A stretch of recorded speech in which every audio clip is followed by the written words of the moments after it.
Imagine a world where beliefs can ignite wars, where words can tear families apart, and where the power of a single idea can shape the destiny of millions. This is the world of John Calvin, a man whose teachings have sparked both reverence and rebellion for centuries. In the heart of this storm stands a doctrine known as Calvinism, a set of beliefs that have been both a beacon of hope and a source of intense controversy. It was a cold, damp morning in Geneva, Switzerland, in the year 1536. The city was a bustling hub of religious and political activity. But beneath its bustling streets, a revolution was brewing.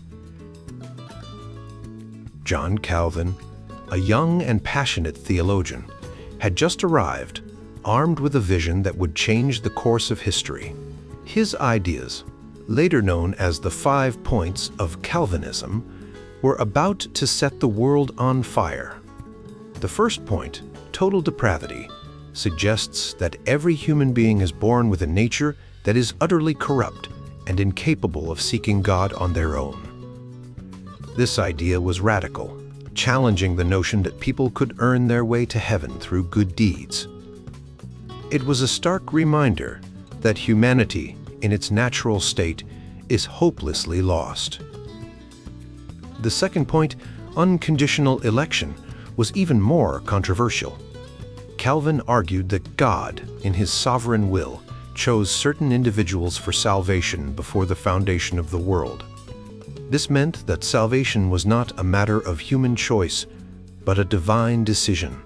It suggested that some were predestined for heaven, while others were destined for hell, regardless of their actions. The third point, limited atonement, further deepened the divide.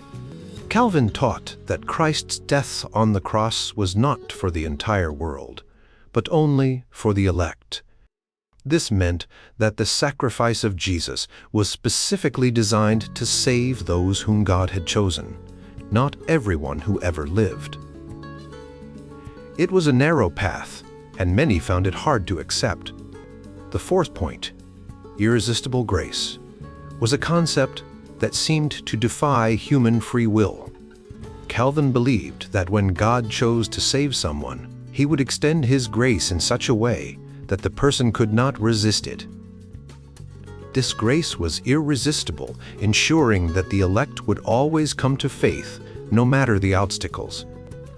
Finally, the fifth point, perseverance of the saints, was a promise of eternal security. Calvin taught that those who were truly saved would never fall away from their faith. Once saved, always saved. This idea provided comfort to many, but also raised questions about the nature of faith and the possibility of apostasy.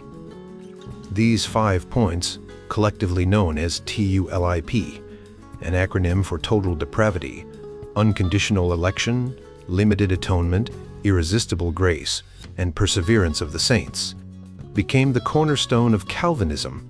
They spread like wildfire, influencing churches, governments, and entire cultures.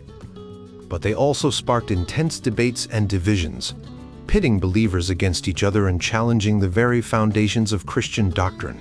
In the centuries that followed, Calvinism continued to evolve and adapt.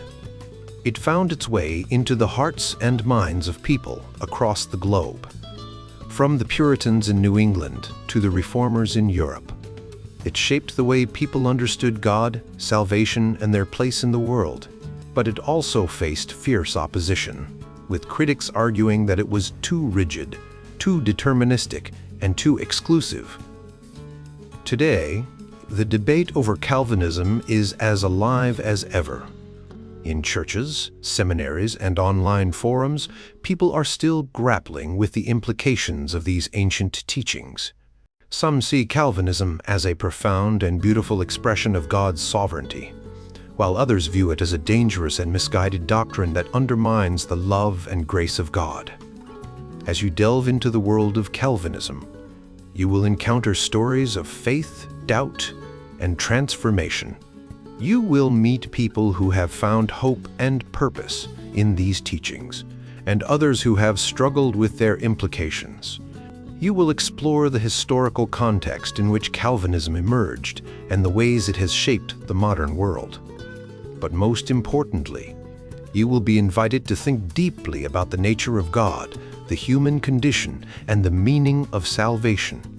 This journey will challenge you, inspire you, and perhaps even change you.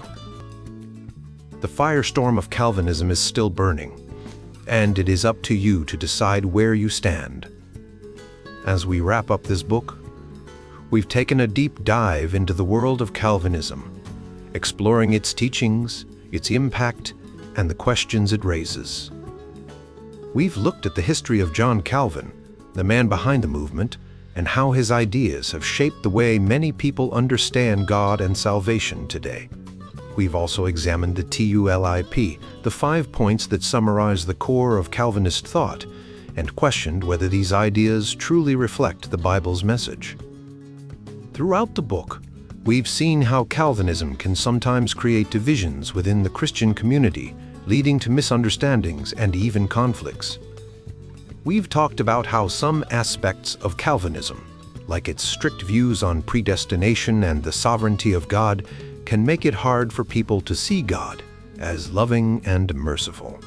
We've also discussed how Calvinism's emphasis on certain beliefs can sometimes overshadow the importance of grace, love, and community. But it's important to remember that no single theological system has all the answers. While Calvinism offers valuable insights into the nature of God and human salvation, it's not the only way to understand these things. The Bible is a rich and complex book, and there are many different ways to interpret its teachings. What matters most is that we approach these discussions with humility, openness, and a genuine desire to understand one another. In the end, the heart of Christianity is about love, God's love for us and our love for one another. Whether you agree with Calvinism or not, the most important thing is to keep this love at the center of your faith. It's about building bridges, not walls, and working together to make the world a better place. So, as you continue your journey of faith, keep asking questions, keep seeking truth, and keep loving others as Jesus taught us to do.